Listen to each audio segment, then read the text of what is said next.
Hey guys, what's up? Killjoy Jake here, and instead of having friends, I have horror movies. Today we're doing something a little different. We are going through Michael Myers' kill-death ratio. How many times he's killed in the series versus how many times he's died. Now, if you enjoy this kind of stuff, if you want to see more of these kind of videos, I'm gonna need you guys to subscribe and, of course, share this video across all your social media platforms, because then I can do other slashers like Jason and Freddy. Alright, now let's get into the KD ratio.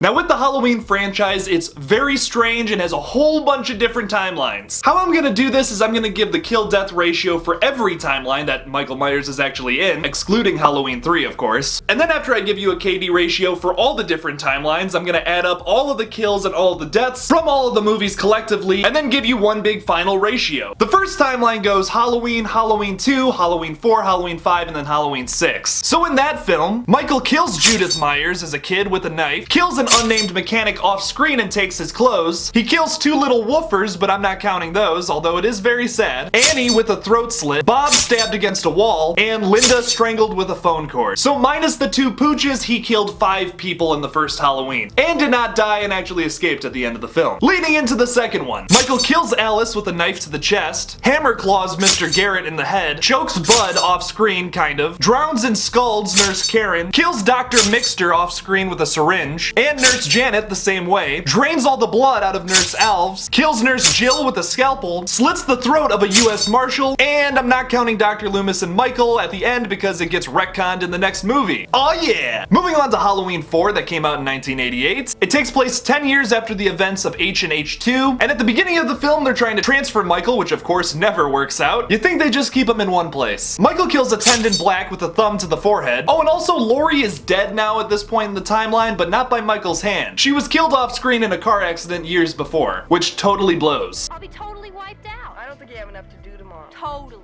And it's just an excuse to kill off Jamie Lee Curtis, because I'm sure at this point in her career she wasn't interested in doing another Halloween sequel. That would change later on. Michael kills 3 more attendants in the ambulance, escaping off screen, which is later revealed to us. Michael kills a mechanic with a metal rod. A waitress found dead by Dr. Loomis off screen. Another dead dog. God damn it, Michael. What is it with you and dogs, man? He electrocutes Bucky on a transformer, rips off Deputy Pierce's arm, kills Deputy Logan off screen, stabs Kelly with a rifle barrel, breaks Brady's neck, kills 3 no-name vigilantes, rips open Earl's neck, which is a pretty good kill, and of course he's not dead, although he gets shot like 1,000,000 times at the end of this movie. Moving on to Halloween 5! After Michael escapes the mine shaft, he slides down a river into some dude's pirate shack or something. He literally sleeps there for a year, and when he wakes up, of course on Halloween the next year, he kills him. Yep, that totally checks out. Michael starts off his rampage again by killing Rachel with some scissors, kills another dude named Michael with a gardening rake. He's literally only named Michael to set up a joke later that just does not land. A lot of setup for a very small punchline. Sticks Spitz with a pitchfork, kills Sammy with a scythe off screen, kills deputies Nick and Tom off screen with a throat slash, stabs Tina with a knife. Deputy Eddie just kind of dies because he had beat up a bunch in a car, I guess? I honestly don't know about this one. Deputy Charlie gets hung from a window with a noose, and then 2 more people are confirmed dead at like a completely different location, but there's no way Michael could have been over there, right? I mean, Jason's the only one who can teleport, so personally I'm not counting these people at dying at Michael's hand. I'm assuming maybe it was because of another slasher, or maybe it's the fact that this movie was written very poorly. Also at the end, the Man in Black character is shown to help Michael escape, and he kills a bunch of people, I guess, but I'm not really sure if any of those were Michael. It could have just been this crazy Man in Black character, so I'm not counting any of those people as being killed by Michael's hand. And of course Michael escapes and doesn't die. That'll change soon. Moving on to Halloween 6, Michael impales Mary with a random wall spike, literally a random wall spike and has no reason to be there. Neck snaps a nameless truck driver, kills Jamie Lloyd with a mulcher. We like totally cared about that character from parts 4 and 5, which are easily the best movies in the series.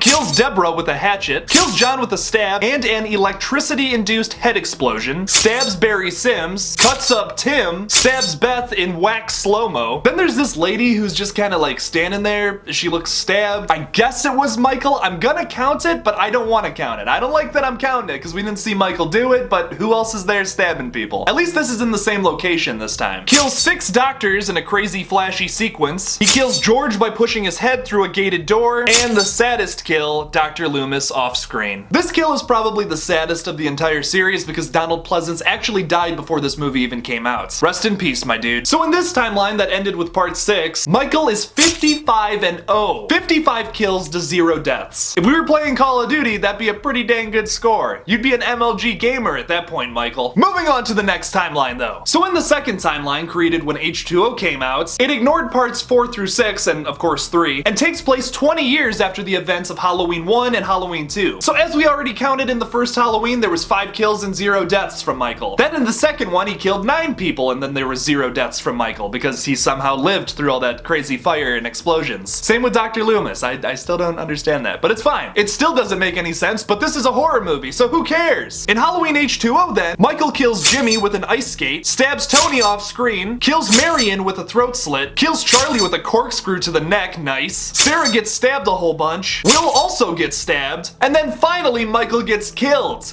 Or wait a minute, nope, no he doesn't because Resurrection retconned that. So Michael still hasn't died, holy fuck. Moving on to Halloween Resurrection, Michael Myers breaks into the sanitarium where Laurie Strode is being held, and he decapitates Franklin off screen, throat slits Willie, and then kills Laurie Strode, which totally sucks. Totally. He kills Charlie with a pointy camera tripod, Bill gets stabbed in the head, Donna gets impaled through the back on a metal gate, Jen somehow gets decapitated with a chef's knife, Jim gets his head crushed, makes Rudy stab himself. Why are you stabbing yourself? Why are you stabbing yourself? Norma is found dead hanging from the ceiling, and of course Michael is still alive because he opens his eyes at the end. Great. So in the second timeline, Michael Myers went 30-0, 30 kills and 0 deaths. No deaths yet, but hey, at least we got Busta Rhymes doing some kung fu moves, said nobody ever. Moving on to the third timeline, the Rob Zombie remake timeline, that is, which is only 2 movies, so Michael shouldn't get too many kills and or deaths in this series, right? Right? Young Mikey starts his killing spree by killing Wesley with a tree branch, kills Ronnie with a throat slit, kills Steve with a baseball bat, kills Judith with a knife again, and a nurse with a fork. Now moving on to adult Mikey Myers, who's super scary this time around. Like even scarier than he was in the other movies in my opinion. He kills 3 security guards, and although there's 4 of them in this shot, one of them shoots the other one, so technically he didn't kill them, so I'm only counting 3 by Michael's hand. Rips out Gloria's throat off screen, 2 more guards off screen, smashes Ishmael's head with a TV, R.I.P. Danny Trejo. He's not dead in real life, but it's just kind of sad to see him die, because he's so cool. Stabs Joe in the stomach, once again stabs Bob against a wall. That poor guy can't catch a break. Chokes out Linda with his hands instead of a phone cord, but she's still grotesquely naked, unfortunately. Thanks, Rob Zombie. Stabs Mason off screen, breaks Cynthia's neck, stabs Paul, also stabs Officer Lowry, and then also stabs Deputy Charles, quadrupling his kill count from the original film. Nice job, Mikey, and he didn't even die in this one. That's gonna change for the next movie. In Halloween 2 from 2009, Michael slits Gary's throat and cuts his head off, stabs Nurse Daniels a bunch, gouges a nurse's eyes out off screen. What is it with all the eyeball kills in the late thousands? We just loved to do that then. It was like a craze. I love it. Why don't we do that anymore? Buddy gets an axe to the back, and then Laurie wakes up from a dream. Okay, look,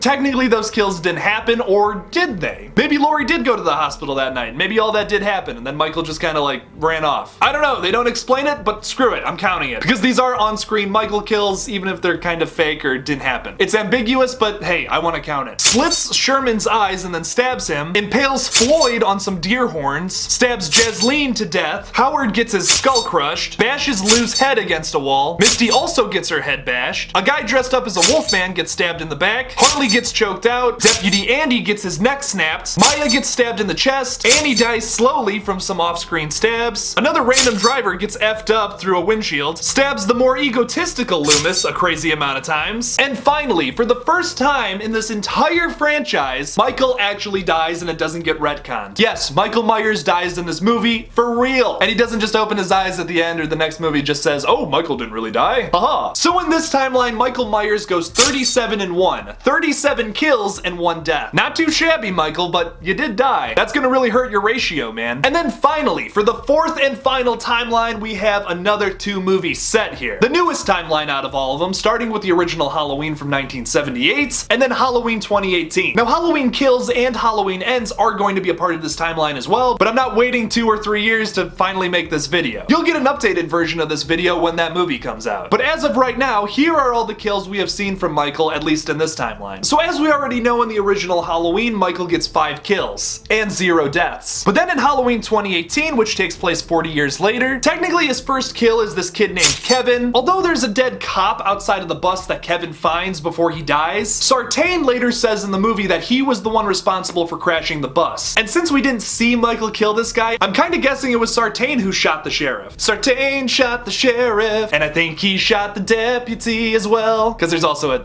another cop there. I don't even know if it's a sheriff. This joke probably won't land at all, but that's totally fine. And then holy f, he messes up Kevin's dad real bad by like breaking his neck off screen. Michael then breaks a gas station attendant's jaw off screen, kills a mechanic off screen with a hammer, head smashes Aaron to death, and although it doesn't kind of look like he dies, I think he did, he's probably gonna come back in the sequel and that's gonna make me real sad. But then he definitely kills Dana by snapping her neck, kills Gino with a hammer, stabs Andrea through the neck, stabs Vicky a bunch in the back, pins Dave up against a wall with his knife, stabs Oscar through the back, and then pushes his chin through the gate in a pretty awesome kill, smashes Sartain's head with a curb stomp. Oh, boom! Get wrecked, fake Loomis. Kills Officer Richard and Francis off screen, one with a knife to the head, and turns the other person's head into a jack-o'-lantern. A kill totally stolen from the movie Terrifier. And then unfortunately breaks Ray's neck, which is a really super sad kill too. Ray was an awesome guy, he didn't deserve that. And I think it would be pretty stupid to count Michael because there's another movie coming out in a year from now. I mean, yes, he was trapped in a basement full of fire, but come on, you know he's coming back. So according to my count at least, Michael Myers goes 20-0 in this timeline. 20 kills and 0 deaths. So in total, Michael Myers' final KD ratio is 123 kills to 1 death, at least by my counts. That's completely insane. So guys, if you liked this video, I really need you to share it with your friends, put it on your social media, tell people about it. This was a very difficult video to make, so hopefully if enough people watch it and enough people want to see me make more of these, I can do all your other favorite horror icons. So thank you guys so much for watching. Don't forget to like this video and subscribe for more horror content. Don't forget to follow me on Twitter at KilljoyJake1 and on Instagram at Killjoy_Jake. Also follow my Twitch page at KJJ Live. And as always, don't forget to kill it out there, y'all.